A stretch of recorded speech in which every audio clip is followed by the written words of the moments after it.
Welcome to another episode of the Whole Human Podcast. I'm your host, Peter Sorgenfrey, and today I have Ekow Duker with me. Ekow, welcome on the show. Thank you very much, Peter. Where are you in the world today? I'm actually in Johannesburg it's sort of getting to the end of winter, but I guess in South Africa, we're always surprised by how cold it gets. So And looking how forward cold is to, that? For people not knowing, South Africa right now, we're recording this on August 1st. How cold is it down there? well, I'm actually from Ghana, which is in West Africa, which is very hot. So it feels like 3 or 5 degrees Celsius, but it's probably closer to 15 or 16. All right. So 15 degrees Celsius. I can't do the conversion to Fahrenheit, but for most people that would feel a little bit chilly if you're used to twice that. When we got to know each other, one of the things that I was really fascinated by was the transition you've done from sort of your early career to how you spend most of your time today. So for the people who do not know you, could you give us a little bit of an introduction to who you are, where you came from, and what you're doing today, please? Sure, happy to do that.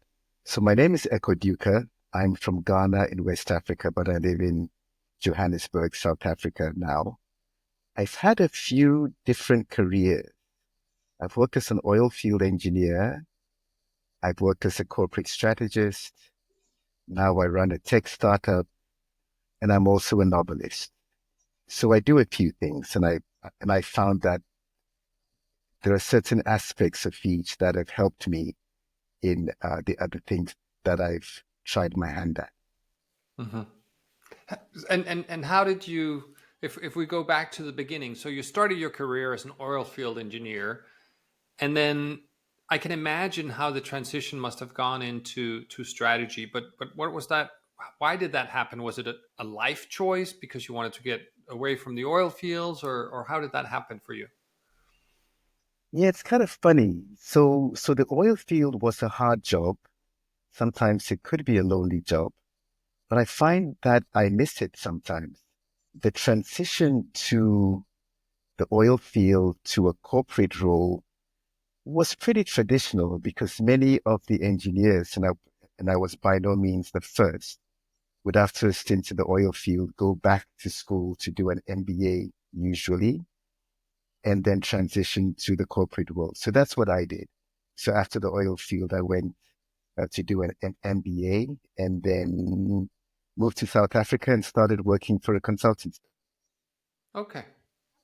And then at some point you were done doing corporate strategy and you thought, now I'm going to do a startup. Yeah, I think I didn't know any better, but yes. So I think this was back in 2016. And I had the opportunity to join a small startup, which was a data science consultancy. So myself and the founder, Megan, we worked together for a while, to grow the business. And it was a big change from working in the corporate to working for yourself. Yeah. And I think there's a lot to be said for working for yourself. So how did you manage that transition? So working in sort of a bigger corporate setting to working for yourself, what were some of the things that you had to learn how to do? So I remember sending an agreement to a client and they came back with some changes and they said to me, have your legal person look at it. I was thinking, well, we don't have a legal person. I'm the legal person. So you suddenly have to wear lots and lots of hats from legal to HR and so on. And, and, and try to look as though you have a legal person. Right. There's a lots of new roles to learn because in a startup, you simply don't have the full range of resources that a large corporate would have. But then having said that, the disciplines you learned in the corporate were also helpful, such as planning and work plans and doing stuff and being able to get stuff done to deadlines. I also found that those skills or learnings were very useful. And do you think that So I'm assuming there's a fair amount of independence in being an oil field engineer, right? I imagine that you'll have to figure out a lot of things yourself and have to go out and look at the fields and look at the installations and stuff. Was there anything in that experience that you'd kind of bring into all of a sudden having to wear all these hats in the startup? Yes, I think so. If I cast my mind back to the oil field, there was always a very strong sense, I would say more than independence, it was more a sense of being able to do anything. So there was really no, or at least you were trained to think that there's nothing you cannot do so long as you do it safely. So you Mm-hmm. had a bit of a swagger. And I think that helps in my current role that my my default position is that we can do it. And I think that goes back to the oil field. Right. And I think that's a very common thing among the founders and startup people that I meet is this sense of Mhm.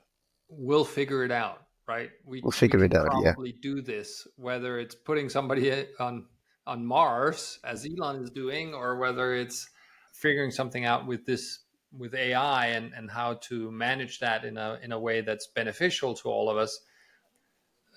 Most founders, CEOs that I meet are have that attitude, right? We'll manage, we'll work it out. So but you're not only doing a startup, you're also a novelist, you said. So tell me about that. How when did that start and how did that come Yeah. about? Yeah. So I've always say that goes back to my mother. So my mother was a teacher. She taught 6 and 7 year olds for much of her life. And she always encouraged us, her children, to read a lot. And I guess from reading a lot, it's not a big step from wanting to write your own one day. But Mm-hmm. then I never thought to write until my first job as an oil field engineer, which took me to Libya. So I was suddenly in the desert. And as you can imagine, in the desert, there's not a lot of stuff to do. Mm-hmm. So when you're not working, you have a lot of time. And so that's when I started to write. And I started writing for the company magazine. And I guess many of the engineers didn't write. Mm-hmm. So writing for the writing for the company magazine was actually the first time that I got an inkling that people might like what I wrote and how I wrote it. Right. So that was where it started.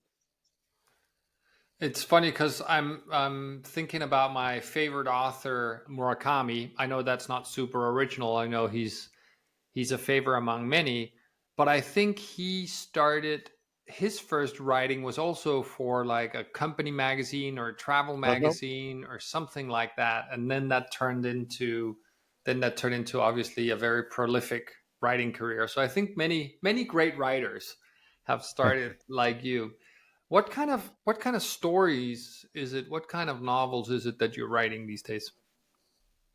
And so there's been a change. So when I started, I would always write about relationships in some form, Mhm. usually relationship setting that goes wrong. So my first novel, Dying in New York, was about a traumatized young South African girl who had an obsession to make her way to New York. Mhm. So the story is really set up as a series of conversations between the girl and her counselor in New York. So Mhm. there's a lot of flashbacks where she's recounting her story.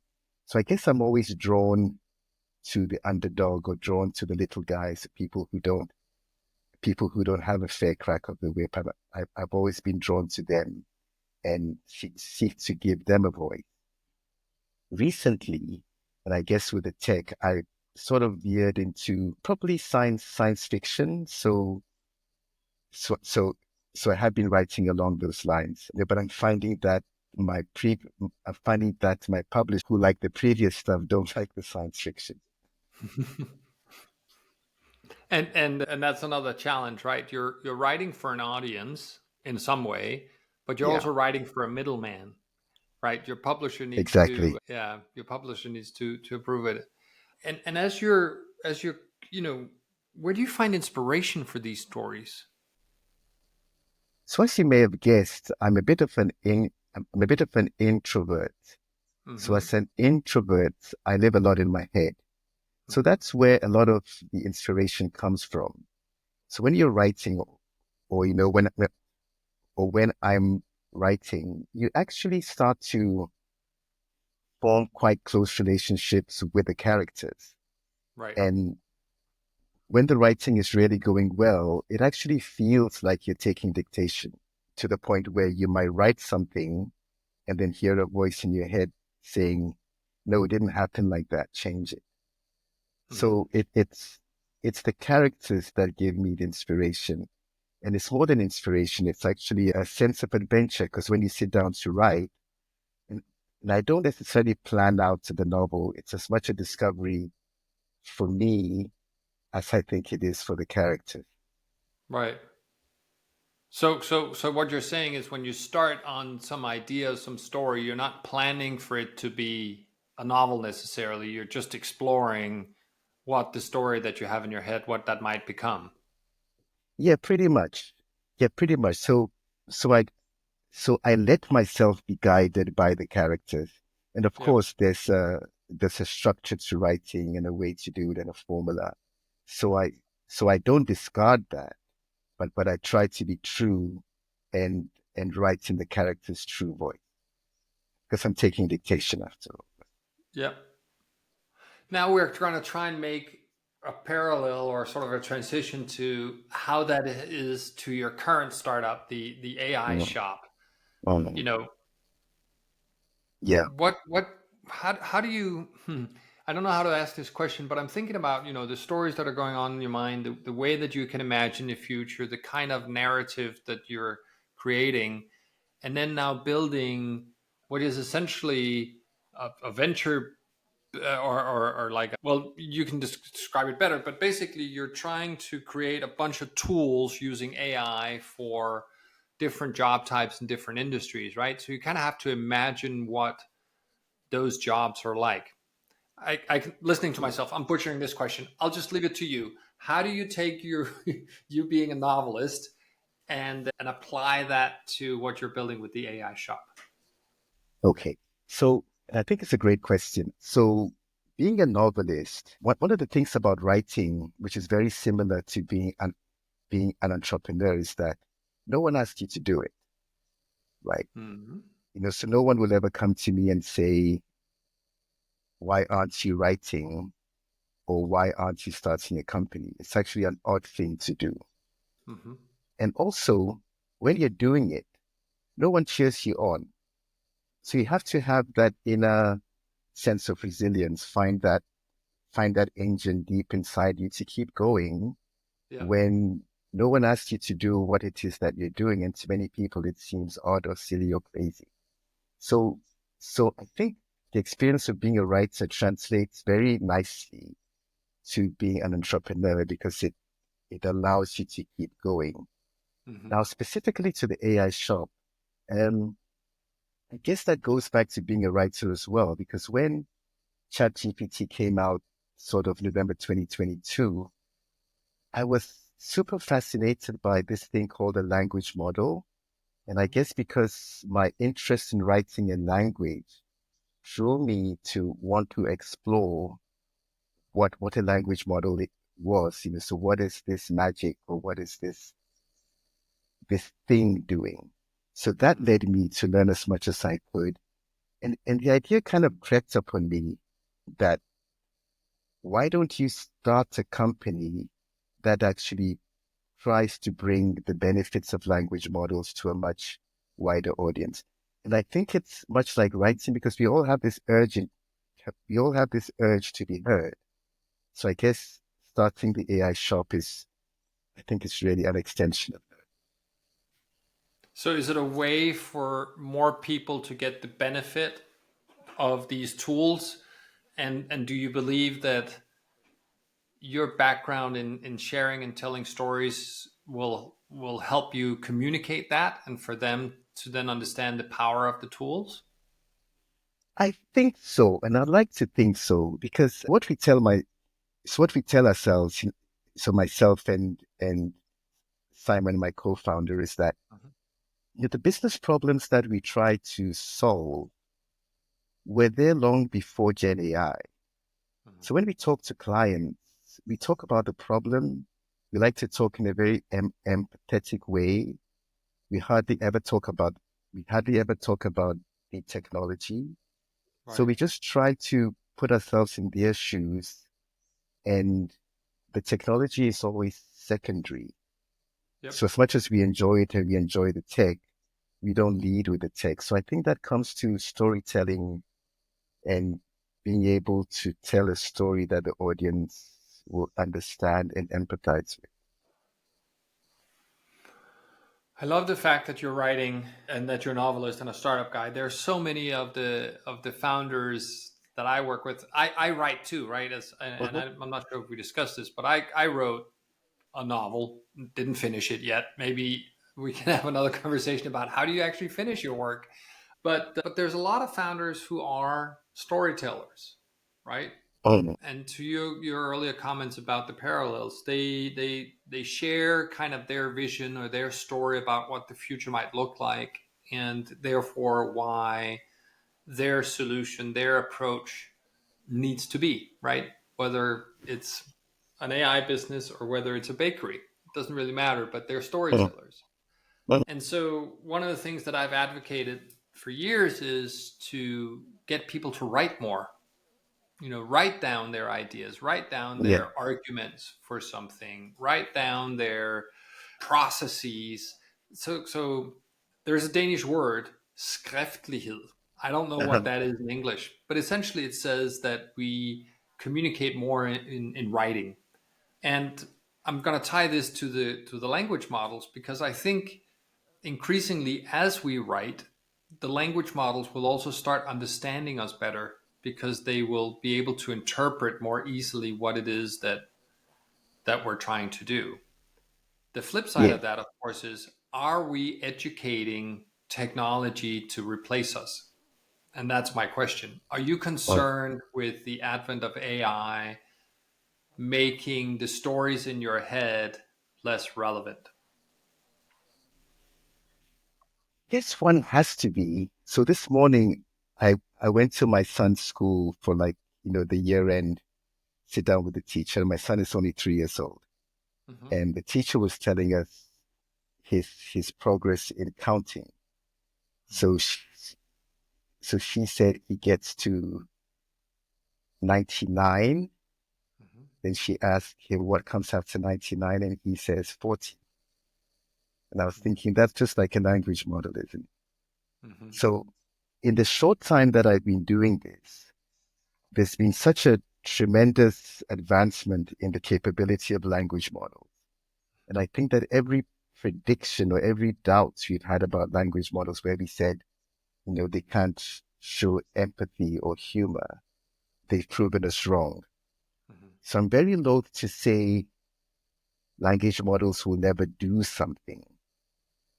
But at the same time, I would like to think also, maybe I'm trying to have my cake and eat it, that language models will always be, for the large part, really good assistants who will get better and better. But I Hmm. think there'll always be a certain humanness that if we trade that away to the language model, we as humanity, I think, will be a lot poorer. Is it like when we had Big Blue, the IBM chess computer, for years Uh-huh. competing against Kasparov, right? The Uh-huh. reigning world champion at the time in chess. Uh-huh. And people are saying the computer can't beat him, the computer can't beat him. And he kept beating the computer Uh-huh. until at one point the computer did something which was irrational in Yeah. chess Yeah. and then ended up beating Kasparov, right? So Yeah. the computer actually starting not doing the math, but did the math and said, I'm not going to listen to the math. I'm going to make another move. And that's when Kasparov lost. Yeah. And I think that's where we are. I think that's where we are with the language models and Gen AI in general becoming more and more capable, more and more cost effective. Hmm. I think much of the value and much of the innovation, as much as there's a lot of hype, I think there's a lot more ahead of us than there is behind us. So Yeah. I'm excited to see what's coming and how we manage it. And I think that is a wonderful note to end on, because there is much more ahead. Ekow, I wanted to thank you for your time today. Thank you, Peter. It was great chatting with you. And for the people listening, this has been another episode of the Whole Human Podcast. As you heard today, sometimes it doesn't go super smooth when I ask questions, but I hope you got value out of it. If there's anybody else you want me to talk to, or any other topic you want us to cover, please let us know. If you want to know more about Ekow Duker and the AI shop and the other wonderful work he's done, we will link to him in the show notes where you're watching this or where you're listening to the podcast. Thank you so much and have a great day. Thank you, Peter. Thanks, everybody.